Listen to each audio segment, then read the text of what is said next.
Hey, this is Brett the Hitman Hart, the best there is, best there was, and the best there ever will be. And you're listening to the Smacked Raw podcast.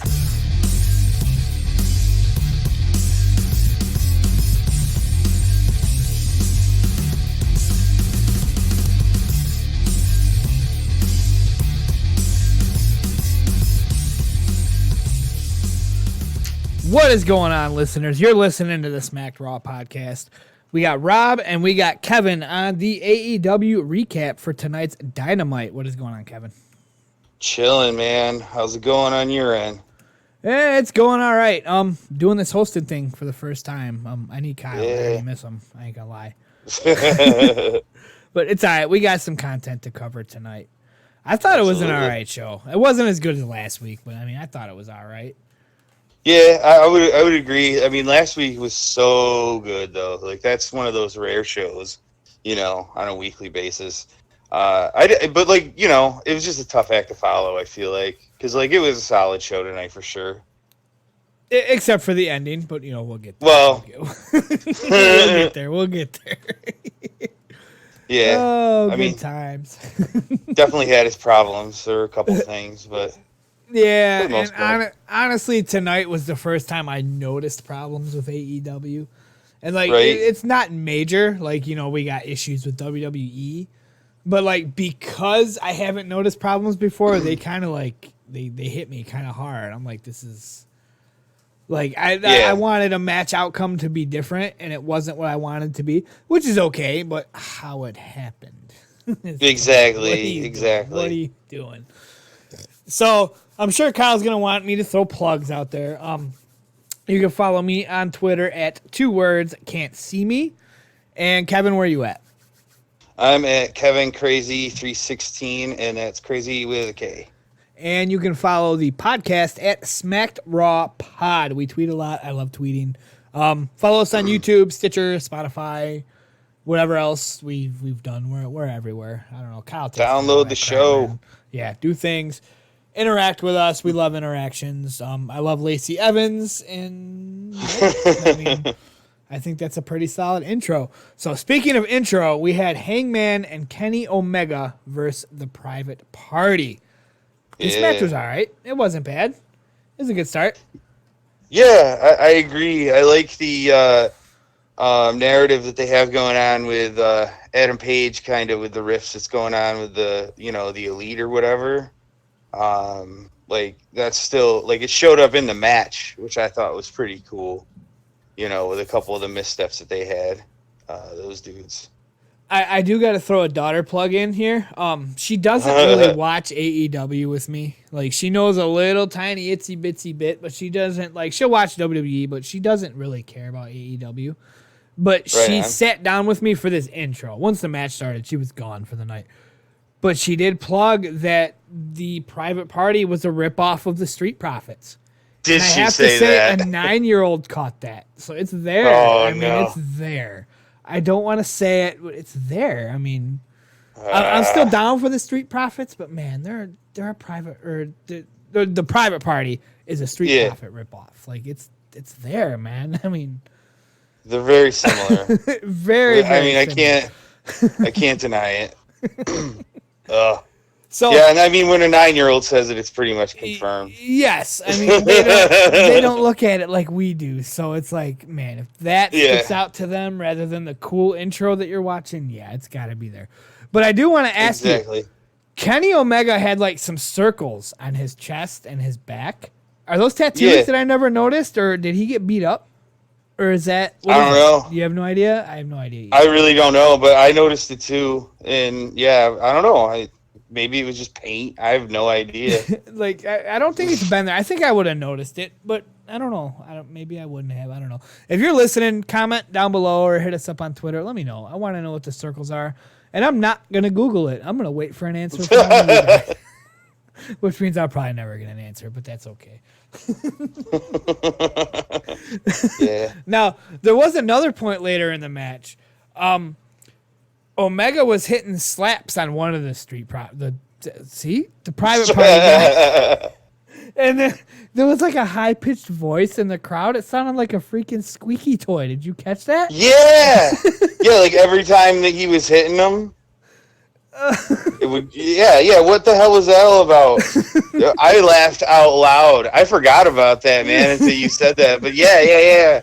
That had Like to have been a fan there trying to troll. Oh yeah, for sure. But it was excellent. Now another thing I did notice about this match is one thing I do love about AEW is Paige hit a powerbomb to a Kenny Omega knee to the back of the head. And, like, that's a 3 count. Like, boom, that's a tag team finisher, like Doomsday Device-esque. But it wasn't a 3 count. I love the false threes AEW gives you. Like, yeah. I really do. I truly freaking love it.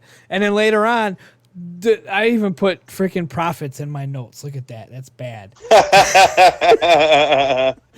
Oh, no. Private Party hit the gin and juice, and it was still a kick out. Like, I know. That's absolutely that amazing. That finisher's badass too. Really I love is. their finisher. And if you kick out of that, then that's wow. Like, whoa. Yeah. That's crazy. But Kenny Omega and Adam Page get the win, and that's really about it. What do you get out of this? Anything? Nothing too crazy, you know. I mean, it was a fun match, you know, of course, with Private Party, Street Profits, whatever you want to call them. That's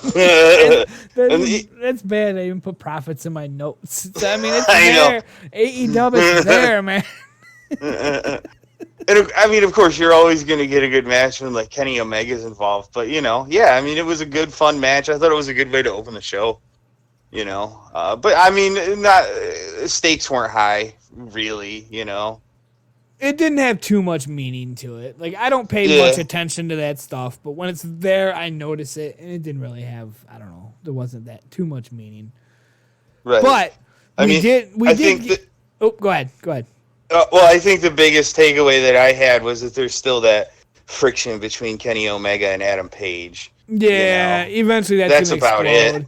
I think that's going to end up being like, when I was young, I had WrestleMania, I think, 5. On VHS, Mega Powers Explode. Freaking Macho Man versus Hulk Hogan. I wore that tape out. Oh my God. But that might be what we have here. It won't be like Mega Powers, that level. But you know what I'm trying to say. This awesome tag team that destroyed everybody. All of a sudden, they're main eventing each other at WrestleMania. And the match is boring, but back then it was good because that's all they had. Right.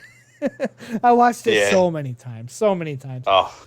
But we did have a promo after that of Pac in the back doing that crippler crossface type thing he does, and I think that was an official.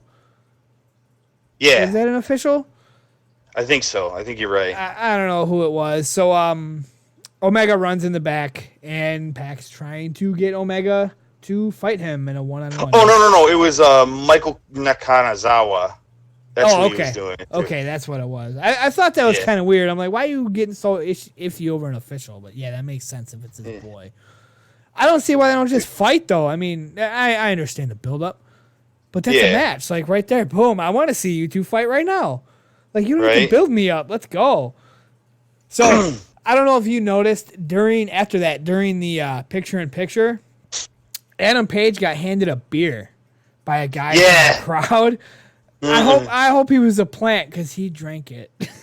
I know. That's how long. That's what I was. I was thinking the same thing. I was like, dude, that's sketchy. Just taking a beer just from some random dude like that. Has been, man. Like, right? He had to have been a plant. He had to have been a plant. Oh yeah. So, but I did think it was cool that Hangman went out and like just chilled with the crowd for a minute, though. That was kind of cool. Yeah, you know. And I do want Hangman's new T-shirt that says "has been drinking" with an arrow pointing to said T-shirt wearer's face. I would wear it. Like I told my wife about it. She shook her head. She's like, "I know you want it." And I'm like, "That's me." I mean. So if your wife shakes your head at the shirt you want, it's the perfect shirt to get. So, you know. That's well. So following this, we had Chris Statlander. Did I type that right? Because there's a red underline in my notes. Chris Statlander against Rio in a women's title match. I think this match went the opposite than like just about everybody thought it was going to. Yeah. Just about everybody. Yep. It mentioned that on Rio's intro that this was her 99th day as champion reign. Did they say that simply to match her freaking weight? I don't know. That's like probably. You're 90 pounds, dude. You don't deserve the belt. I'm sorry. Nah, I'm over it. Like, I thought it was cool, like the way that she won it, like the David versus Goliath match with Nyla Rose or whatever. Like, I was into it, but it was like, just take the belt away from her quick. Yes. You know, like it's like she's easy to root for like a second, and then you're just like, nah, she's not believable. You know, I don't know. That's the way I feel about it, though. I mean, she's doing her job well, but there's no. I'm sorry. Like, I got reasons I'm against it, and I'm gonna save those reasons for the end of this match. We got Brandy Rhodes. She joined commentary, and she's just bad. She's bad on the microphone. Yeah. She's bad. I want to like her. I really do. But do you know, has she ever had anything to do with, like, any kind of wrestling before AEW? Not that I'm aware of. So she's got her role just because she's Cody's wife, and that's pretty much... to the best of my knowledge, I mean, I don't. You know what I'm saying? That doesn't mean that she didn't do something before AEW. To be perfectly honest with you, I don't. But I mean, those who know me knows. Like, I always keep it as jokes, but her, like, it's all well and good. You don't have it. You don't have it. Stay backstage. Stay off of the mic. Stay off of my TV. You just don't have it. She was talking trash to Excalibur, and like, he's a luchador legend. Like, he will wreck you. I know. It was cringy. It was so bad. Like, Jesus. She's asking him all these questions, like, have you won a title, or why are you wearing a mask? Because you're ugly. You're stepping lines. He's wearing a mask because he's a luchador. He did this thing. He has more cred in wrestling than you do. You're out there because you're the owner's... Well, not the owner, but you get what I'm saying? You're the big dude's wife. That's why you're out there. No offense, go away. Stay in the back. Maybe you're good at writing. Maybe you're good at creative. You're not good on the mic. I'm sorry. No, she sucks. And she's not good in the ring either. She's really not. She's really not. I think tonight showed me AEW's flaws, and I didn't want that to happen. Because as of right now, I'm team AEW. Yeah. Like, I will take AEW over WWE. But I think they're slipping. Moving on, though, during the match, there was a failed 619 by Rio. And I have it in my notes. You're 2 pounds. Don't try a 619. It's just, you're 2 pounds. You're 2 pounds. I'm sorry. I can't get over the fact that you're 2 pounds. And there's only one person in AEW that you can hit a 619 on and be effective. That's Marco Stunt. Yep. That's who should fight for the mid-card title is Marco Stunt and Riho. That should be the match. There you go. That's later in my notes. I got Marco Stunt Rio. Book it. Nice. I mean, it makes sense. During a picture-in-picture, I thought again bringing back to AEW's false threes that I really like.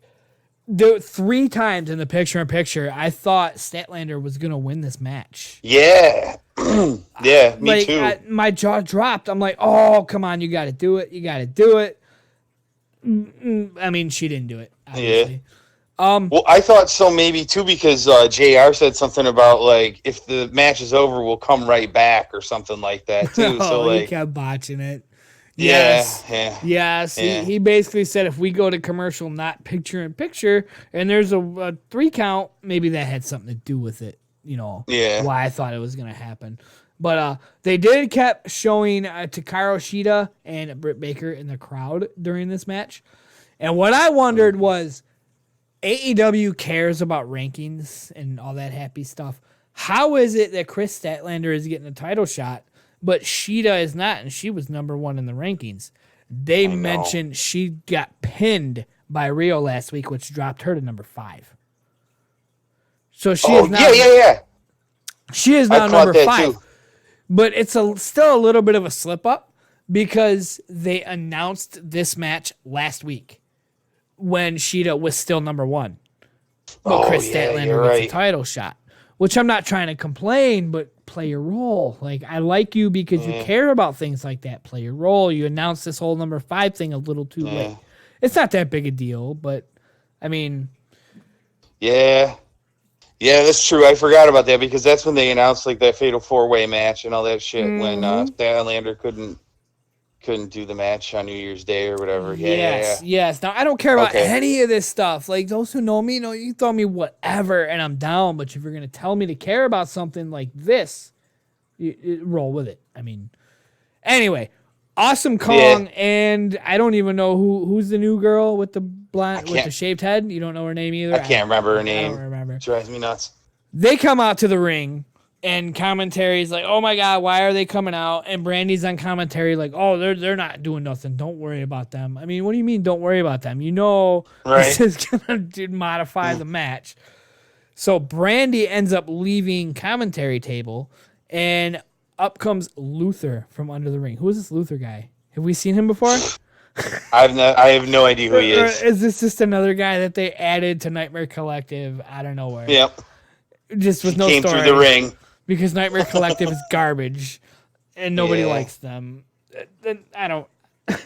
So Luther and Nightmare Collective and everybody is, face to face with Chris right now, and I thought they were going to cause Chris to lose the match.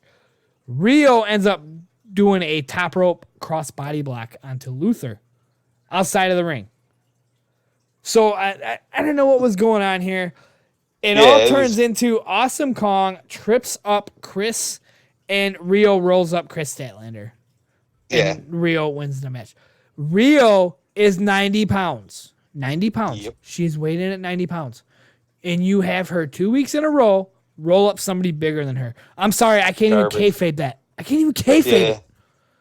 I would rather have the referee not looking and the entire Nightmare Collective comes in and drops every single finisher they have on Chris, and then all of a sudden the ref looks and Rio gets the pin. Cool. Believable. But Rio can't up, man. Yeah. No, it's true. She's too small for that shit. So Nightmare Collective goes in the ring and they jump both I'm losing myself here. Rio and Chris. And Sheeta and Swole come out from the crowd and defend our 2 wrestlers, and it kind of stems off from that. So I don't know if this is going to end up being something down the road. My grade on this is a D-. Like, the match, the ending was stupid. The roll-up was stupid. I'm sorry. Like, this is one of the first things that I thumbs down on AEW.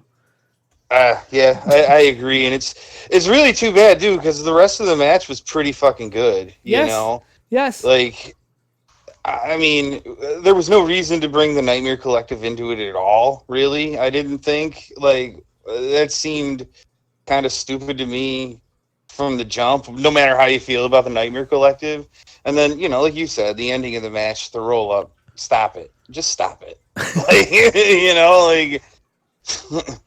But she's 90 pounds, man. I know. So next we had a Kip Sabian and Penelope Ford generic promo. It was so generic I didn't even pay attention. I won't lie. I was more worried about my notes than I was about this promo. And then we had Chris Daniels of SCU facing Sammy Guevara. Yeah. Do we have any kind of build up to this match, or did it just happen? It kind of just happened. I mean, obviously Chris Daniels is face and Guevara's like heel, but I don't remember them like having any sort of interaction before this match, like at least like directly. Right on. One thing I'm noticing is like, the matches that have a build-up and have story have the false 3s. The matches that don't really have a build-up are ones that are kind of like this one right here that didn't get any notes. Like I waited for a moment to say something. There was nothing there until Pentagon came out and started talking shit to Daniels about, can you do a moonsault? And I know. Daniels ended up getting distracted and lost. That's it. That's all that really happened with this match. So after that happened, Guevara disappears. Dark Order drops in the match, trying to give Daniels a mask, saying blah blah blah blah. Join the Dark Order. You're a good wrestler. You're just losing it. You're getting old and blah blah blah. And Daniels takes the mask and then throws it at him. And then SCU runs out. Young Bucks run out and they jump Dark Order. That's what happened with this segment. Now that I think about it, speaking of the build up with this match, I think this is more of a Dark Order plug. Yeah, I would agree with you. I don't know. That's really about it. But hey, don't forget that Daniels did the best moonsault ever. I was going to leave it alone, but you're going to force me to say that Lacey Evans does it better. Oh, man. You know what? Lacey Evans does have a mean moonsault. I'll give it to you. Like, it is pretty awesome. She hits it about 75% of the time. Yeah. That's true. Yeah. Okay, Lacey's moonsault is weak. She can't hit it. I'll give it to you. No, I mean, I don't know, man. I mean, it looks cool, like, when she does it. I don't know. Whatever. She misses it sometimes. I haven't noticed. Yeah, more times than not. So following this, we had the Lucha Brothers versus the Rhodes Brothers. We had Cody and Dusty in the same ring against the apparent best tag team in the world. But as Seb keeps bringing up, they're 6-7. How do you be the best tag team in the world and be 6-7? You have your company be unpredictable. That's how. That's the way I look at it. That's the way that I look at it too. You know, any given match, you know what I mean? Like, because you never know what's going to happen. Which brings us to the end segment, but we'll get there. The only thing I really got, again, note-wise from this match was one of the Lucha Brothers. I still don't know who's who. Tried bringing a chair into the ring, but Arn Anderson said, nope, and he kicked it out of his hand. And it made me reminisce about the WCW days and the Four Horsemen days, and those were good times. Those were good times. For sure.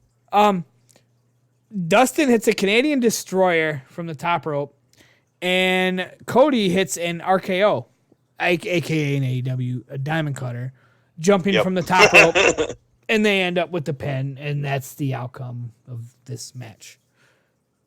That's what we got. You got anything to add to this match? No, I mean, I think you said it. I mean, I'm into, like, I was really into seeing the Rhodes Brothers back together, though, as a tag team. Like, I'd like to see them, especially with wins over a team like the Lucha Bros. Maybe they would, be able to make a splash in the tag team division. Who are now 6-8, best tag team in the world. It's all good though. I'm rolling with it. I like the fact that they're unpredictable. I really do. Yeah, me too. So after this, Cody Rhodes is in the ring with Tony Schiavone. And Tony Schiavone asked him, what are his thoughts on MJF's stipulations of a one-on-one match? And Arn Anderson says, in my opinion, nothing of super noting. He basically says, we'll get back to you. Yeah. That's it. Like, it's drawn out. Like, yeah. It's cool and all that you're keeping stories going, but do you want to fight me? Yes or no?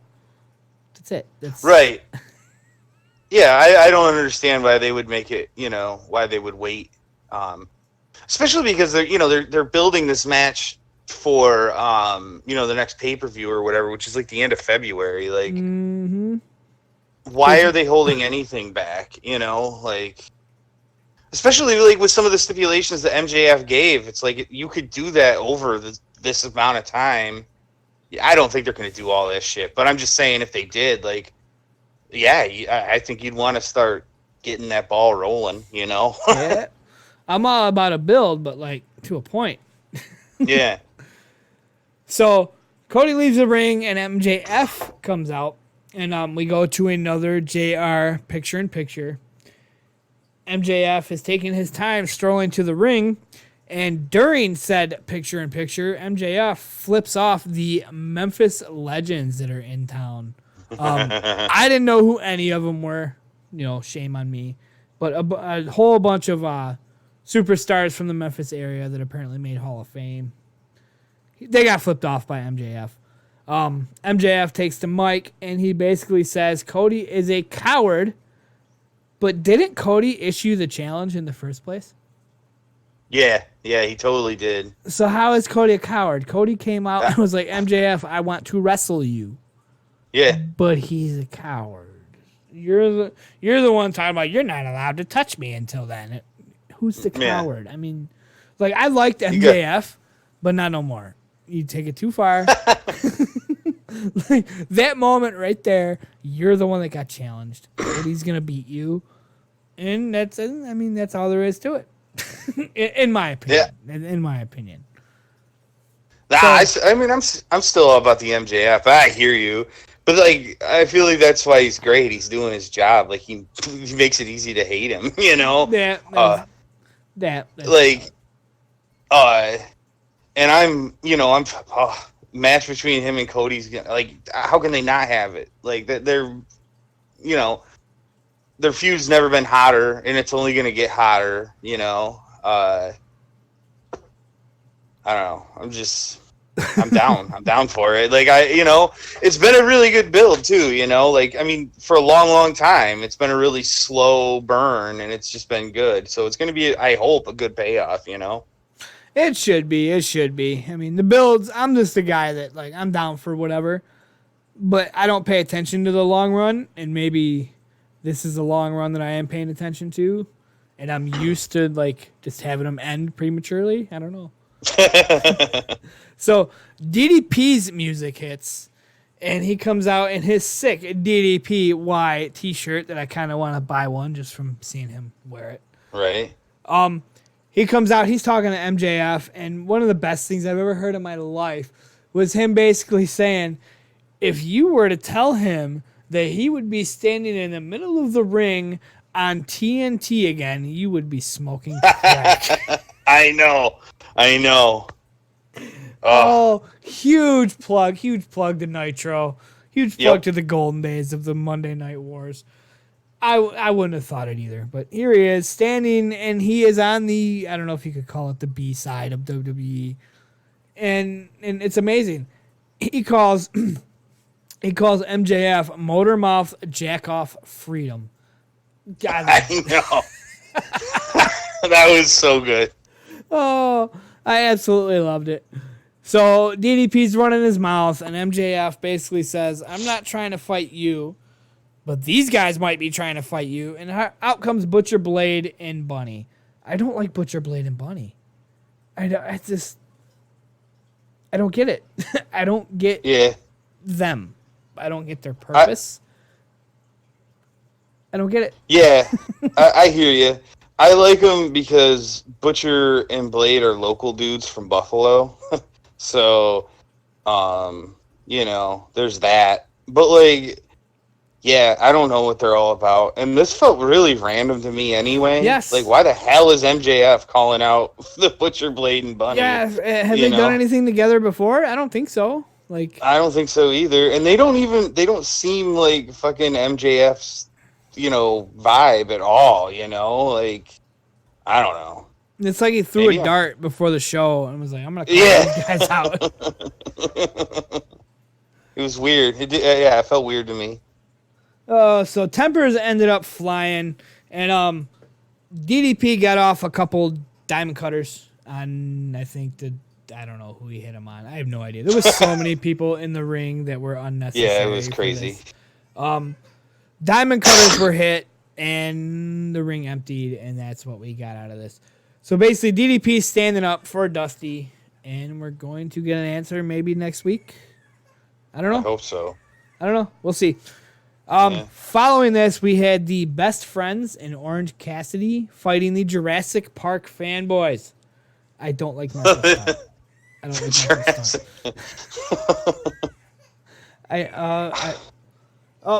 Oh man, I gotta call timeout. Damn it. I have a crying child. Maybe Okay. you can plug this match for a moment while I go. Yeah, you're good. Okay, I will be right back. Yeah. So yeah, like Rob was saying, the 6-man tag match there with Best Friends Orange Cassidy, and he called them the Jurassic Park fanboys. I get where he's coming from with Marco Stunt. Like, he's tiny, the same kind of problems, that we were talking about with Rio. But the dude is athletic. He's funny, all that sort of thing. I mean, that's just my opinion, but I understand the problems with him. Obviously, Luchasaurus is incredible. He's got a bright future, in my opinion. Jungle Boys, whatever. But I believe on the other side of things, and I could be wrong about this, that this is Orange Cassidy's in-ring debut in AEW, and it, as far as I'm concerned, it didn't disappoint. Of course, had the whole I don't give a shit gimmick going on. Like when he was coming out to the ring, I really like the fact that he fist bumped somebody, and it was like, it was just kind of the lamest fist bump I've ever seen in my life. Best Friends, of course, are really cool and over. Match itself, I mean, it was fun. Of course, a lot of high flying stuff from Jungle Express. All right, my bad. I'm back, man. I'm back. No, you're good. You're good. You gotta take care of the fam. Yeah, buddy.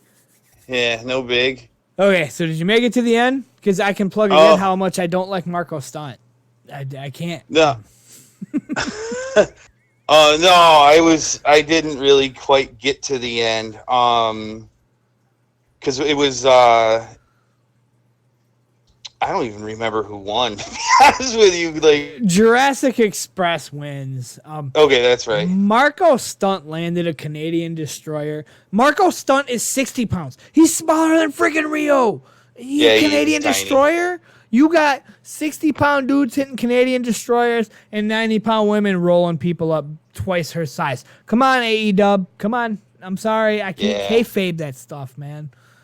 No, I can't do it. So, yes, Jurassic Express walks with a win. I'm sorry. I don't like it. I was about to say I don't like Jurassic Express. I'm down for Jungle Boy, and I'm down for Dinosaurus. I totally had a brain fart, whatever his name is. Luchasaurus. I don't like Marco Stunt. He's got to go. I can't kayfabe Marco Stunt. Maybe you can put Marco Stunt in a tag team with Rio, and then they can pull some comedy. But lose because you're 90 pounds. I'm sorry. I can't. Well, Marco Stunt, he's funny. Like, I'd be more into him being like almost the hype man of Jurassic Express. Right. That's cool. That's cool. I'm all about that. And even when the ref isn't looking, go in the ring and do a Canadian Destroyer. I'll complain about it, but you're not in the match, so I won't complain about it as much. I would argue that it would get a bigger pop anyway if he did something like that, Like, I don't know. And those who know me know, like, I don't have a problem with much. I really don't. Yeah.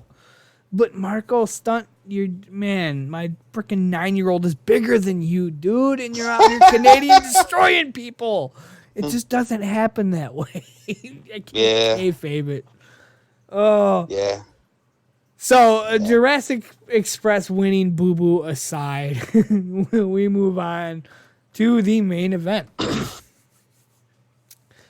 Oh, man. This was a doozy.